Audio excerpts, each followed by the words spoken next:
Are you ready? Oh, yeah! From parts unknown and into your home, this is the Groovy G Championship Belt Podcast. Now, here's your host, Groovy G. Hello there, folks, and welcome to the Groovy G Championship Belt Podcast. On this episode, we sit down with the Bojangles champion himself, Mr. J.Z. Flair. He's coming your way right now. You're watching the Groovy G Championship Belt Podcast. For your official Groovy G Belt Podcast merchandise, check out www.groovyGshop.com. J.Z. Flair, welcome to the Groovy G Championship Belt Podcast. How are you? I'm good, brother. I appreciate you having me on, man. I couldn't believe you reached out to me and wanted me on, man. It means the world to me. Oh, no, not a problem at all. You're really, really well known in the belt collecting community, so it's an honor to be able to speak to you.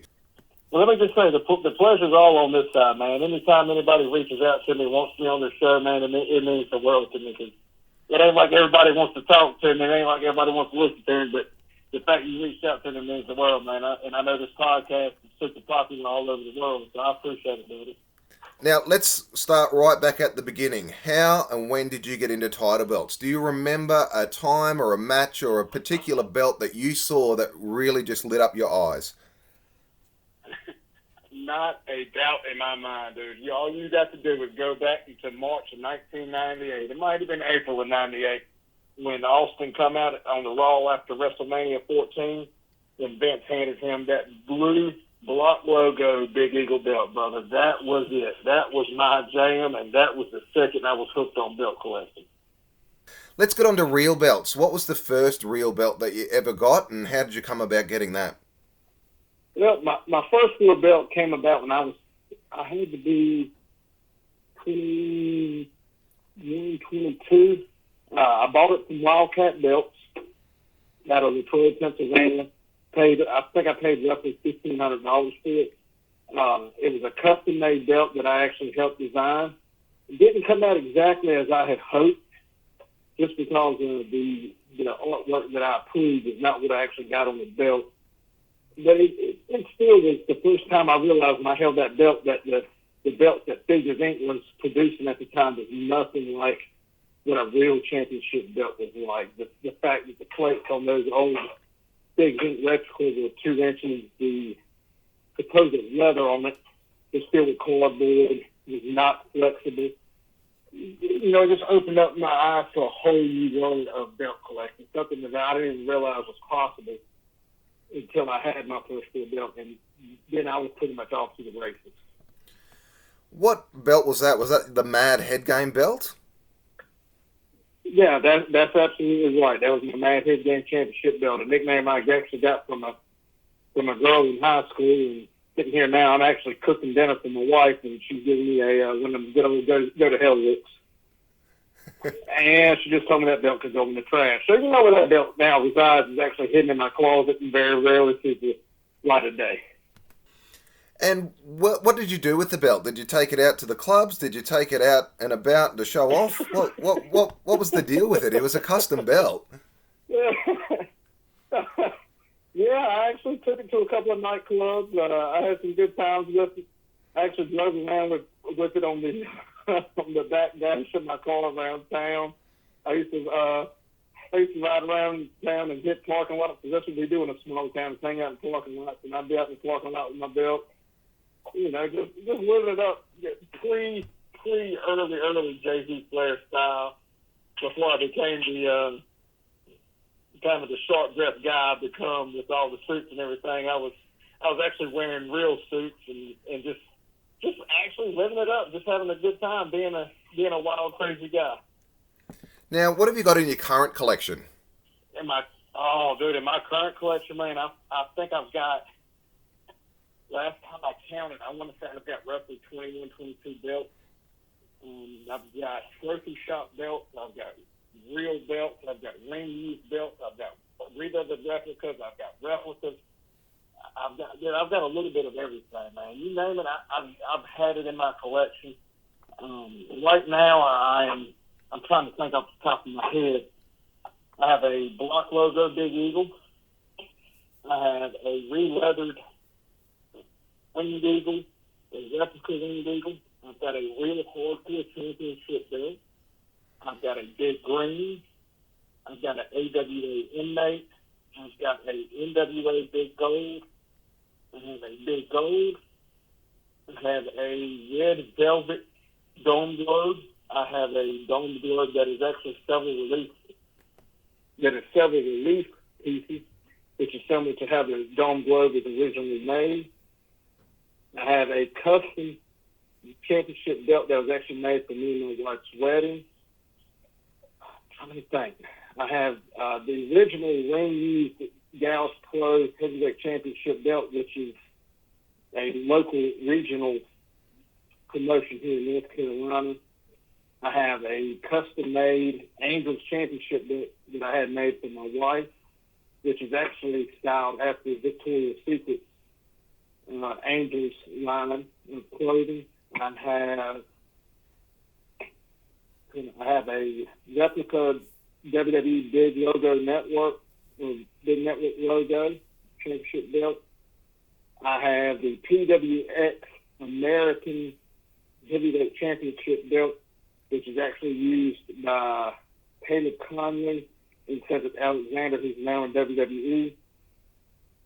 I have my Mad Head Game belt. I have a U.S.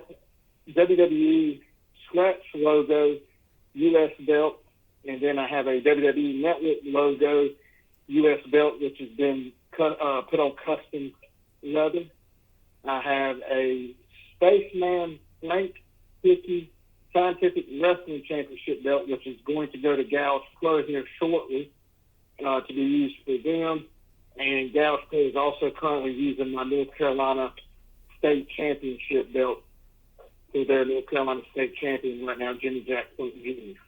And I forgot one. I've got a block logo, WWF on purple leather Oval IC. And I think that's all I got. I'm trying to think, Groovy.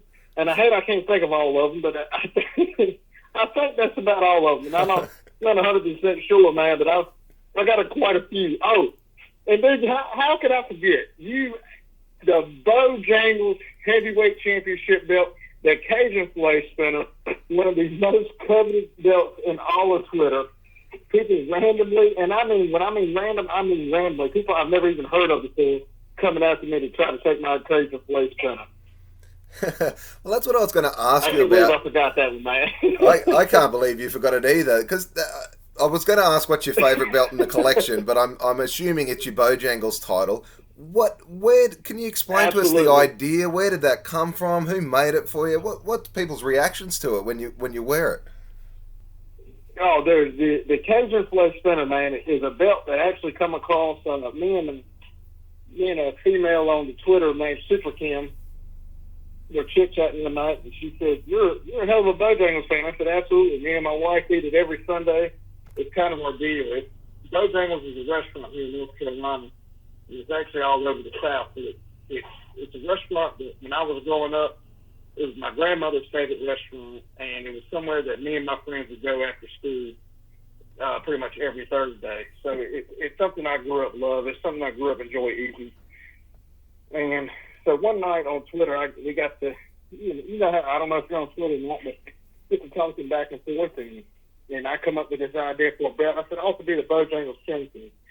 And pretty much described the belt with their logo as side plates and the center plate being a Cajun filet biscuit that spins. And lo and behold, really that was in February or March of 2018. And shortly thereafter, Bojangles actually invited me down to their headquarters and got to tour the facilities. And at the end of that, I was actually presented the Bojangles Championship belt.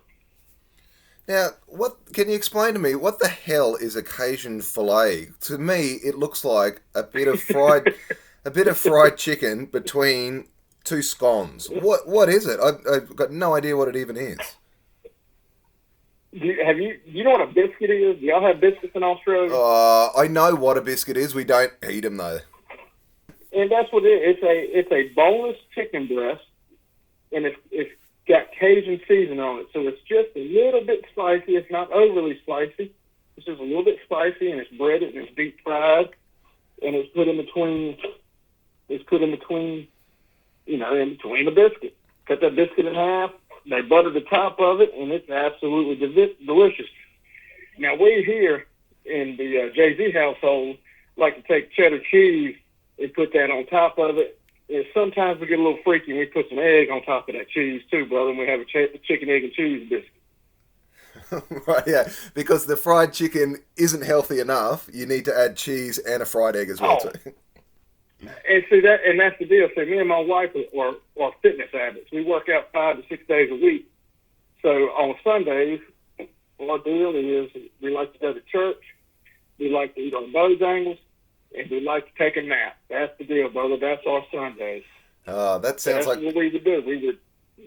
That's kind of our cheat meal is eating the fried chicken. I mean, because we typically eat healthy all during the week. Like tonight, right now, I'm cooking some lean steak, and we're going to have some cauliflower rice.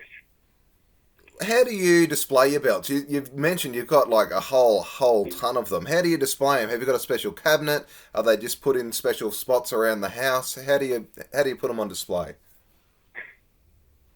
Well, and when me and my wife come look at the current house we live in, that we live in, it actually had a room in it, in the back of it, that had shelves already placed into it. So I go out to the car, I grab my tape measure, I come back, and I measure the shelves in the back room. And they were absolutely perfect for a belt. And when I mean perfect, I mean they slide in perfectly. There's no space in between it. It's perfect to display a big gold in. So I've actually got a man cave in the home that I have designated as the belt room that has the shelves in it. I think it's roughly 15 shelves. And right now I've got some shelves with 2 belts, some shelves with 1 belt. I've got a shelf dedicated to Ric Flair figures. I've got a shelf dedicated to Stone Cold Steve Austin, a shelf dedicated to the 4 Horsemen, and a shelf dedicated to my friends who are really close to me that have personal items that they had sent me. And belt, one of them is a belt that I purchased, and then it's just a perfect room. I've got my video game set up in there. I actually record my podcast in there, which is WTW Smoothcast. It's a perfect man cave for me. Absolutely wonderful. Now, that's pretty impressive, but it's also pretty impressive that your wife is able to put up with that. She must be pretty understanding, because collecting belts and the people that collect belts can be a little bit of different sort of characters. How did you go about introducing that you collect belts to her, and how's she taken it all? She knew it right from the get-go. So when we first started dating, in my bedroom, I actually had my belts hanging up on my wall. I actually had it nailed to the wall. So she knew from the get-go that I was a belt collector and that I liked belts. She actually purchased me a few belts and has purchased me several of my belts that are in my current collection now. So she's been a good sport about it. She knows that it's something that I enjoy, and it makes me happy, and if it makes me happy, it makes her happy. Oh, well, that's good. It's a perfect match.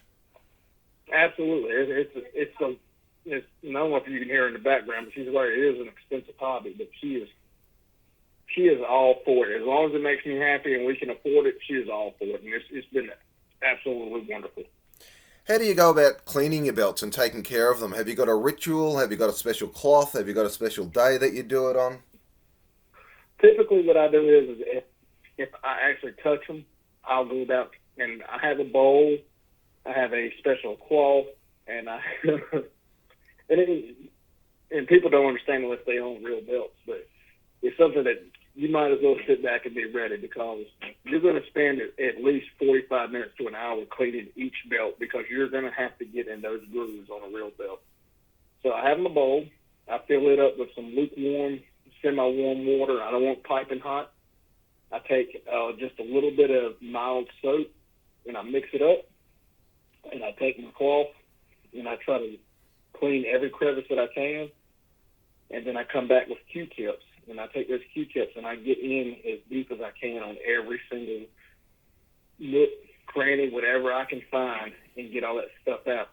Then I take another cloth and I wet it, and I try to get all that soap out. Do the same thing with another Q-tip, get all the soap out of all the nooks and crevices, and then I come back with another cloth and I dry the plates off. Oh yeah, it is a process, and unless you've got real belts, you don't really understand it, do you? No, not at all. And it's like replica belts. You can just pretty much go by with some Windex.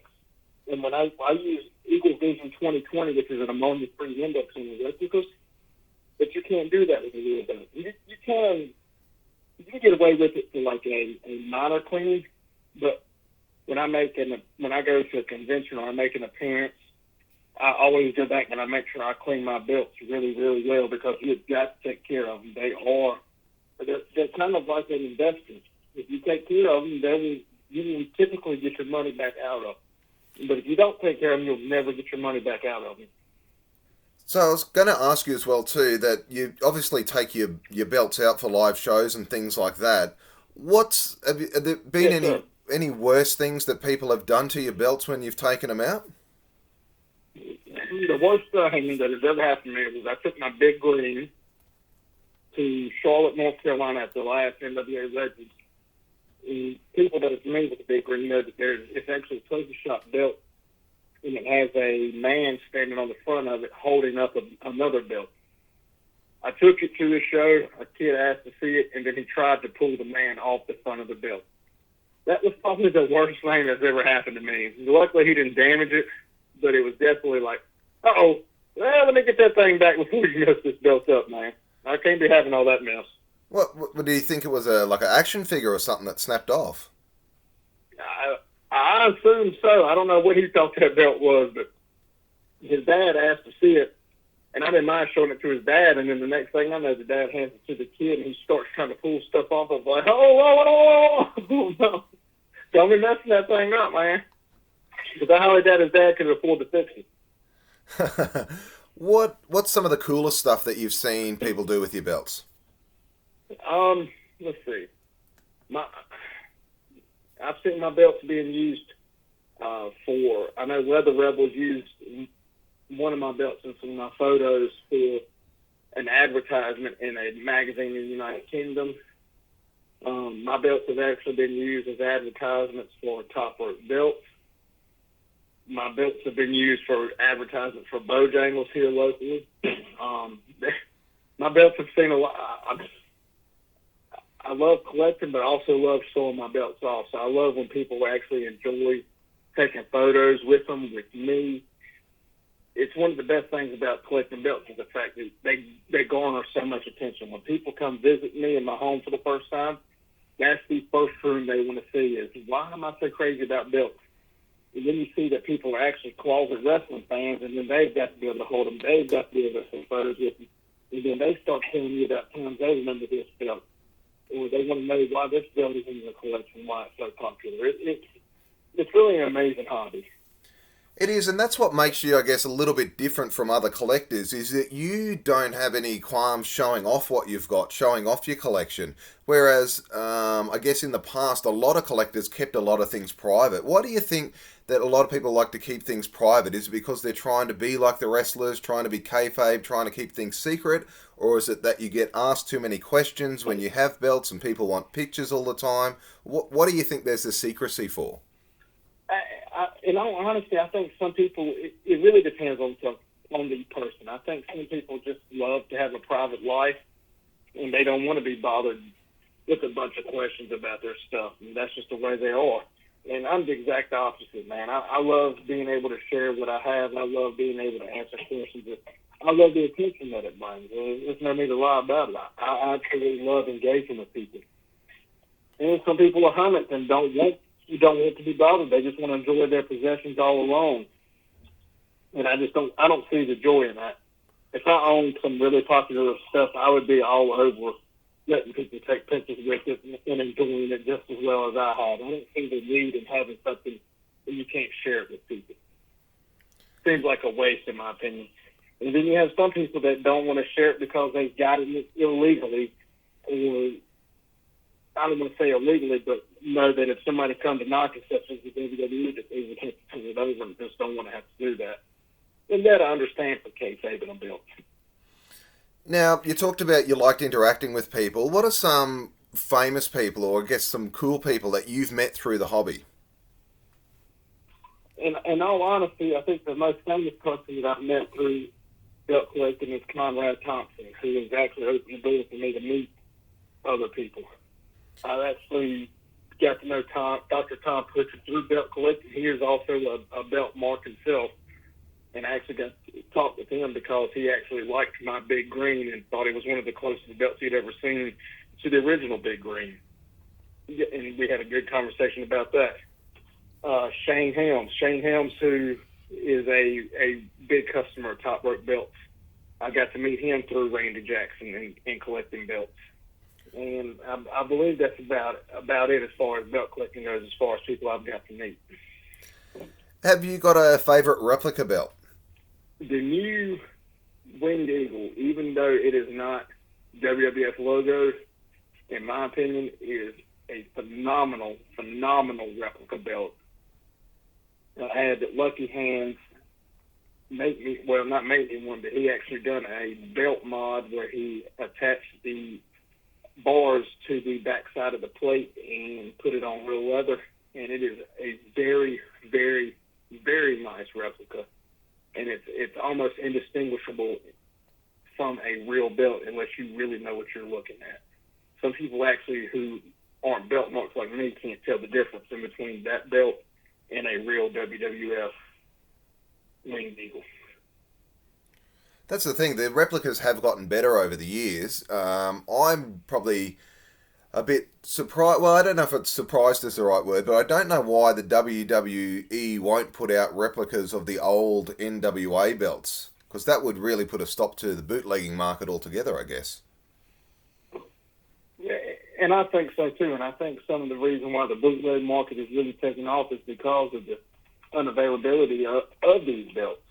You know, if you could get a decent replica, especially like these next gens, and put them on leather, such as this Winged Eagle, you would definitely put a curb to the bootlegging. Absolutely, 100%. Because in all honesty, I would rather have my replica leathered Winged Eagle than a bootleg from anywhere else, because I paid a fraction of the price for a real belt, and it's really, really close to a real belt, and I mean really close.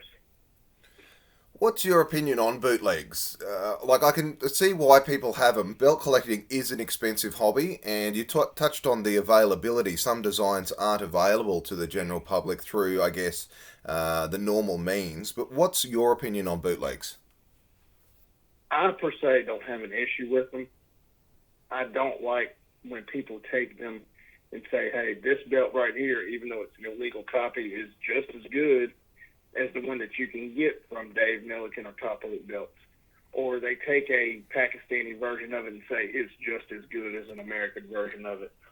And even worse is when they take an American-made bootleg and then they stamp it with the maker of that belt and try to put it off as that. That's where I have an issue with it.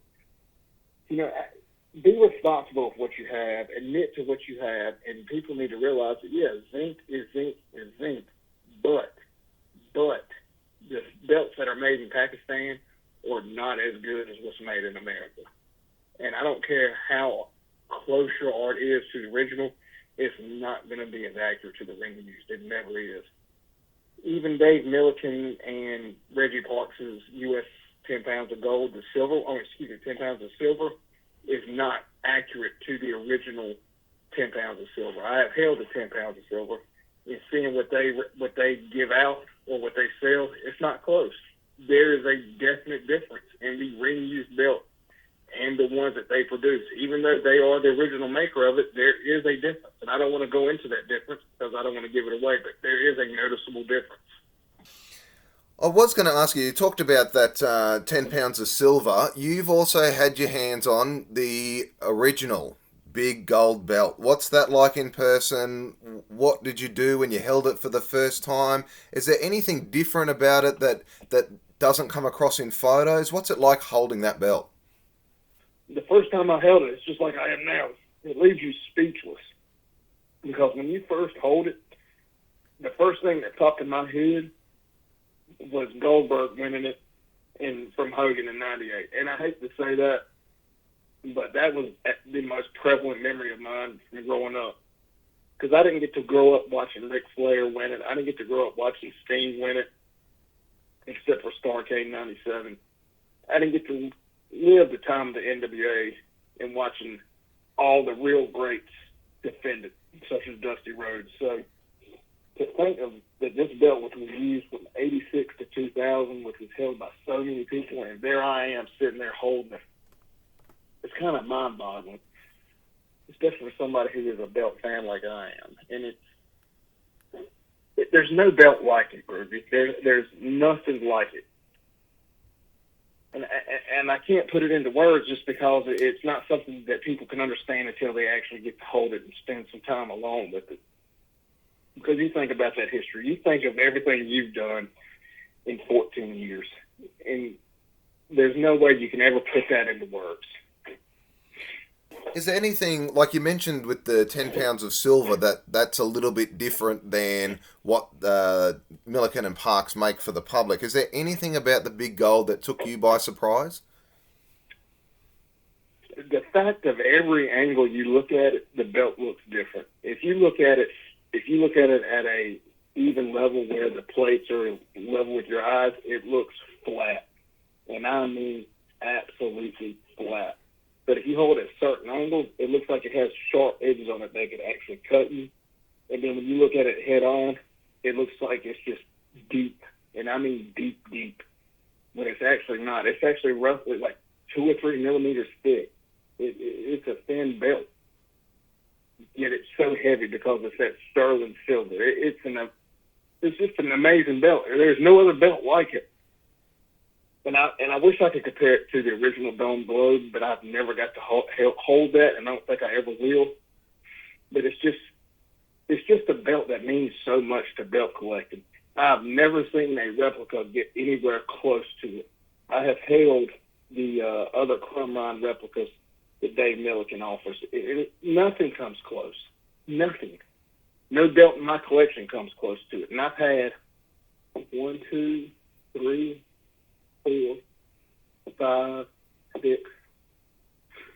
I've had 6 big golds in my collection, maybe even more than that, and none of them come close. I believe the closest one is the current one that I have, and it's still not good enough. And I don't know that I'll ever have a belt that's close enough until I can actually get a cast copy of the original.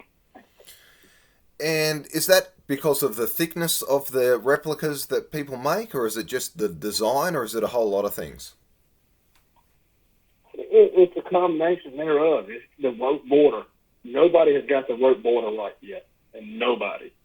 The actual hand engraving, nobody has gotten right yet.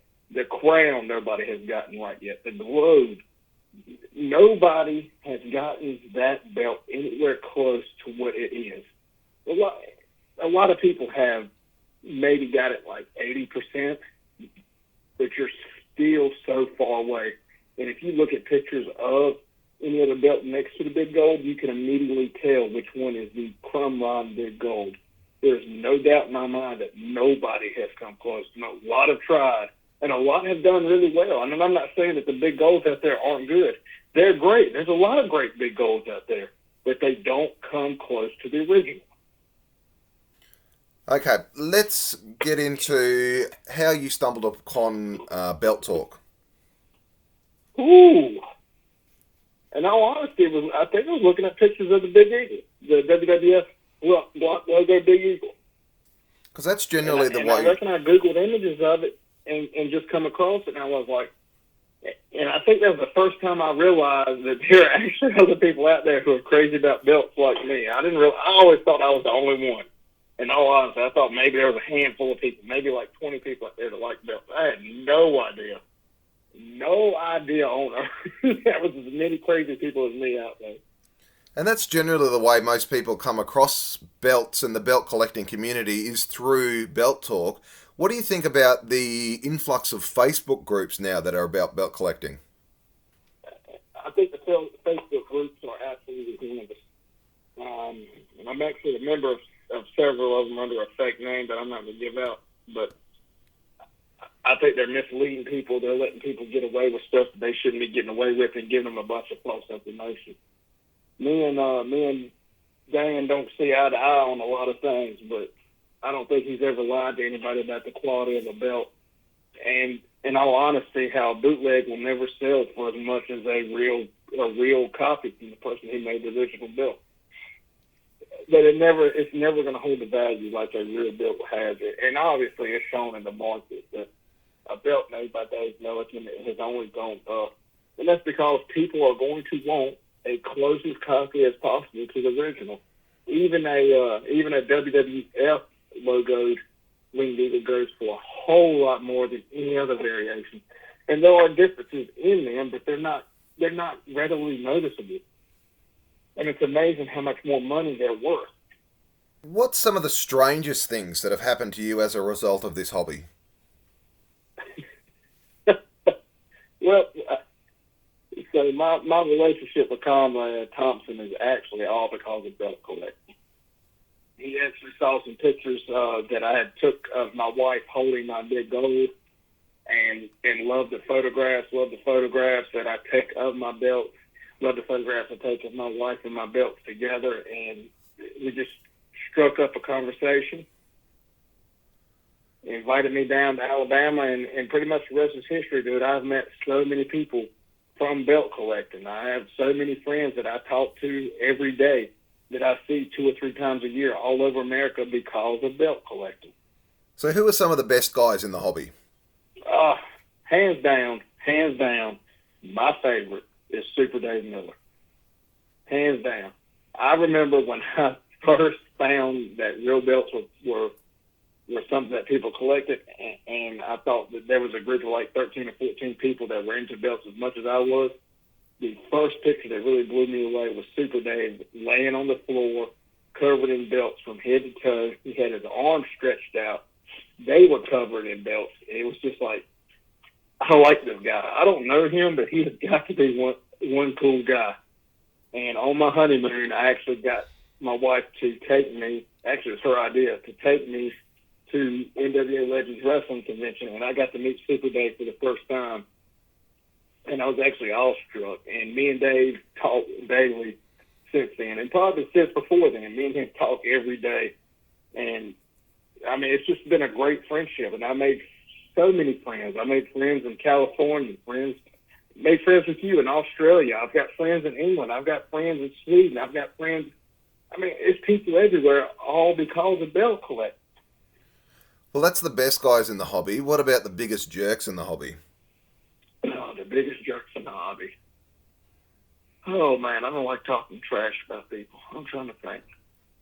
I know there's one guy, and I can't think of his name off the top of my head because he's now got me blocked. But he actually took a picture of my wife and made it his profile pic. And Dave Hancock seen it and was like, "Hey, man, where did you get that picture?" He's like, "I don't know. I just found it on the internet." And he was like, "Yeah, you're a liar. You got it from Jay-Z. You just need to take that down. That's ridiculous." And the guy's like, "I don't know what you're talking about." So Dave ended up showing him, screenshotting where he was following me on Twitter. He's like, "No, you're foolish. You're following him, and you need to take that picture down." And then the guy ended up blocking me and cussing out Dave and changing his picture anyway. And I wish I could think of his name, but it escapes me. It escapes me for the life of me. But it's those small amount of people, and I mean it's a very small amount of people that are really jerks in the hobby. Those are the kind of people that, like we said earlier, would actually take a bootleg belt, stamp a Dave Milliken stamp on it, a Reggie Park stamp on it, and try to sell it as such in order to take advantage of the current state of the market and get paid double, triple of what the belt is really worth. So what do you hate most about this hobby? That. The fact that people actually try to rip each other off. You know, dude, and it's like I said with bootleg. That's all on them. That's all on the person that wants to do it. I don't have a problem with it. It's stealing all day long. Absolutely stealing all day long. But it's when people go the extra mile and say, hey, this belt right here was made by Dave Milliken, or this belt was made by Top Rope Belt, or this belt was made by Leather Rebels. Knowing good well it was made in some cave in Pakistan, and it is not the same quality as the belts that they produce. That is what I have a problem with. It's when you're not being honest with what you have. And if you have to lie about what you have, then you know you're doing wrong. Then you know it's not worth what it should be worth. Have you ever been ripped off? Yes. Yeah, I have. And it was made right. The person profusely apologized, and it's gone above and beyond what they really needed to make it right. So do I consider myself ripped off now? Not so much. I don't like the fact that it's happened, but that person has done more than enough to make it right, and therefore I'm not going to name them. So do I consider myself ripped off now? No, but at the time, oh yes, very much so. Now, you don't have to answer this if you don't want to, but you know those, the Dome Globe and the, probably your current big gold that you've got from Top Rope Belts there. You know where those plates come from, yeah? Now, the current Dome Globe I have was actually made here in America. Me and Randy went through that whole process together, making sure everything was to my liking, actually changed some stuff up. And I know where my current big gold comes from, and it's another project that me and him actually worked together on in order to get a close replica without me having to send my money to Pakistan, because I don't feel like lining their pockets with money. So I know where my previous ones come from, which I was not happy about, but everything else since then is something I work with him closely on in order to resolve those issues. And thankfully, all the ones I have now are American made. Now, that big gold that you have there, your current big gold replica that you've got from Top Rope Belts, that is, I'm assuming that's a cast of Classic Shields, what they call their crumb rind, their handmade thing. But for some reason, yours looks better than theirs. Why does yours look better? Is it the plating? Is it the cast is thinner, or what is it?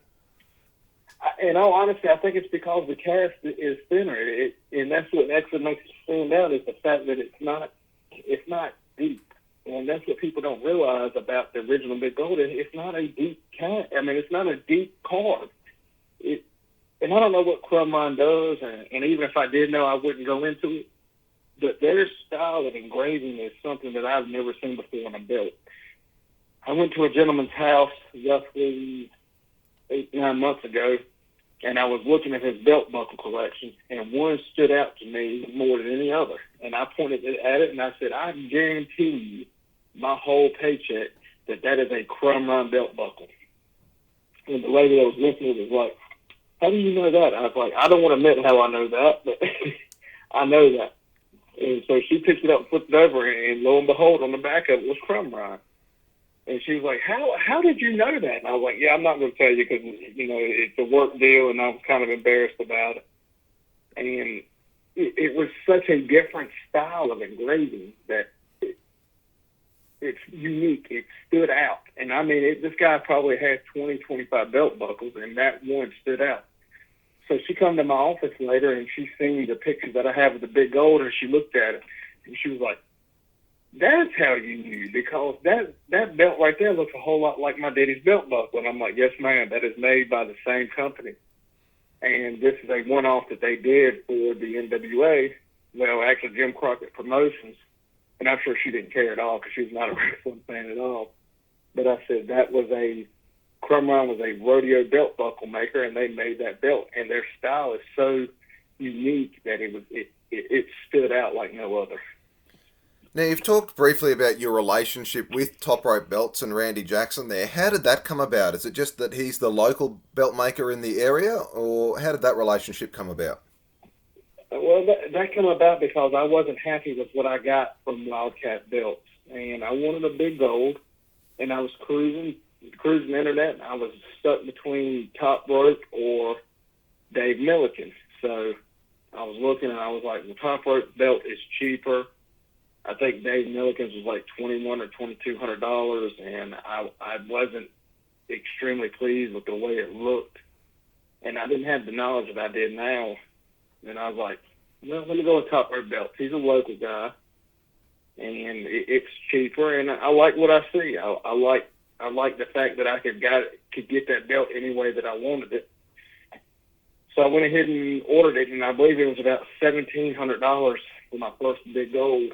And I remember giving my wife the money, and she just looked at that wad of cash. She's like, I could buy so much other stuff with this. And I'm like, yeah, but you're going to go drop it off and get me a cashier's check or it was actually a money order from the post office. I said, just give me a money order so I can go ahead and send it so I can go ahead and get that belt ordered. And then 3 months later, there was my belt, and I had a all gold, big gold, with a blue suede backing. And I told Randy, I was like, man, I like this all gold, man, but I got to have that dual plated. And he was like, well, I tell you what, you send me back that all gold, take the nameplate off of it, you can keep it, send me that back, send me $100, and I will do your dual plated one. And then 2 months later, I ended up getting a dual plated one. And I was that was it, dude. I loved it, absolutely loved it. And so from there, me and Randy pretty much talked once or twice a week because, like I said, he's a local guy. And I ended up ordering another belt from him, and I wish I could remember what I ordered next. I want to say it was I wish I could remember. I want to say it was my Big Eagle. Yeah, I'm pretty sure it was my Big Eagle. And, dude, I've ordered so many belts from him that I can't even keep up. Yeah. And then I got the gouge belt, and then I got my wedding belt, and then he did me a hell of a deal on this Angels belt that I got for my wife, and my other ring used my American Heavyweight Championship belt. He gave me a hell of a deal on, and man, it's just been nuts ever since. He invited me down to a wrestling convention here in North Carolina called WrestleCade, and actually let me run the table last year by myself. And it's just been a friendship that continues to grow, and I continue to help him, and he continues to help me. It's been an amazing ride, man. I ain't gonna lie to you. If you'd have told me back in 2013 when I bought that, it might have been 2012, when I bought that first big gold, that this is where I would be with my life, I never, ever, ever would have believed it. Now, you talked briefly about those conventions. What are they like? You see photos of them on the forums and stuff. What's it actually like going to a wrestling convention, but you've got the belts there? Do you see other people from the belt websites? Do they come up and introduce themselves to you? Do they recognize you from Twitter and stuff? Oh, dude, absolutely, man. And I did WrestleCon, and the amount of people that would come up and introduce themselves and say, hey, I'm such and such on Twitter, or walk by me and say, hey, you're Jay-Z. And I'm like, yeah, and I took so many pictures with people. I mean, it's amazing, man. It's amazing how many people out there know who I am from Belt Talking and from Twitter. I've signed stuff. It's like, I'm a nobody. I really am. I'm just a belt collector, and people want me to sign their belts or sign something, anything. They want to take pictures with me. It's really an amazing experience. And these wrestling conventions is something that every wrestling fan should take a part of. Even if you're not going out and actively buying signatures or getting photographs, just to walk the floor of these conventions and see and meet other wrestling fans, it's a great time. And it's one of those times I have so rarely see people have disagreements or arguments, and everybody's having a good time. It's an amazing, amazing deal. And that's probably one thing with the forums. There is a lot of drama on those forums. Why do you think there's drama in this hobby? Is it because it's an expensive hobby? Is it because things are hard to get? Is it because people just like the drama? I think it's because people have so many varying opinions on the way belts should be handled and should be done. And I also think it's because people don't ever meet face-to-face. It's so much easier like right now, if me and you got into an argument right now, it'd be so much easier for me and you to cuss each other out to where if you were standing in my house or if I was standing in yours, we'd be way more civil about things because we're face to face and there's a possible chance of repercussions. And it's not good for the hobby for people to argue the way that they do. And I've had my fair share of arguments with people, but it's ridiculous. It's ridiculous to argue with somebody online. It's never going to amount to anything. I'm not going to change their opinion, and they're not going to change my opinion, especially by arguing. It does not work that way at all. What are your current opinions on the current designs that they use in the WWE and the new UFC belt? The new UFC belt is the ugliest damn thing I've ever seen before in my life. It is horrendous, and I don't know why everybody wants to go over to all these heavily jeweled, gimmicky-looking belts, because some of the best belts there were are belts that they had a few jewels on them, such as the Big Eagle, and I know the Winged Eagle didn't have any, but their biggest gimmick on that, in my opinion, was the bars that were attached. I'm just not a big fan of the new belts. The Big Eagle and the Big Gold being my favorite belts. And it's not that I don't like them. I don't see the point in all the jewels. I really don't. And I know WWE and UFC both want their belts to have their logo out in front and center so people will look at their champion and say, hey, they belong to the WWE or UFC, and it's an advertising form, but I think it drops the prestige of being a champion.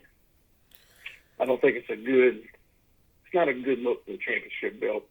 It looks more like a billboard than a trophy. And that's what my opinion what a belt should look like. It should look like a trophy. It look like something that you fought and earned. If money was no object, what would be one belt that you could own and happily not have any other belts? The Big Gold. No doubt. The Big Gold. Reggie Parks, Dave Milliken, J-Mar, Wildcat, Top Rope belts. Have you got a favourite designer and maker? J-Mar. J-Mar is my favorite. And that's because my favorite belts are belts that he made. Because that's when I started getting into collecting was with the Big Eagle and the Oval IC. The J-Mar WCW US is my favorite version of the US belt. He was just my favorite. Now, you've also got a range of merchandise. Do you want to talk about that? Oh, I do, and I appreciate you letting me bring that up. Yes, sir. I sell T-shirts and I do cameos. You can find me over at Cameo at JV Flair. My store is at www.jzflair.com/store. There you can find my T-shirts. Cameo is actually a deal where I can actually cut promos, and if you follow me on Twitter, you know I do promos from time to time, and I actually enjoy them, even though I think they're absolutely horrible. A lot of people like them, and I've actually done numerous cameos, cutting promos on people. And let's see, I'm trying to think. And I don't know how I can forget this with my podcast. If you want to hear me and DJ Rod talk about everything from women, liquor, wrestling, belts, we cover it all. It's a man's podcast, and we're not trying to be narrow-minded with everything. We're trying to reach out to anything that would interest men. That's at WTW Smoothcast, which stands for the Walk Smoothcast. And how do people go about following you on social media? I'm on Twitter at JZ_Flair. And I'm on Snapchat at JN Zimmerman. And that's all the social media I got, brother. I ain't doing the Facebooks. I ain't doing the Instagrams. That is not my jams. Well, JZ Flair, thank you very much for joining me on the Groovy G Championship Belt podcast. Dude, hey, thank you for inviting me on, man. You told about some of the guests before we started recording, man. And honestly, I feel absolutely honored that I'm actually included in that group of people. So thank you so much for having me on, sir. No worries. I'll leave it there. Before I let you go, did you have anything else you wanted to add, or?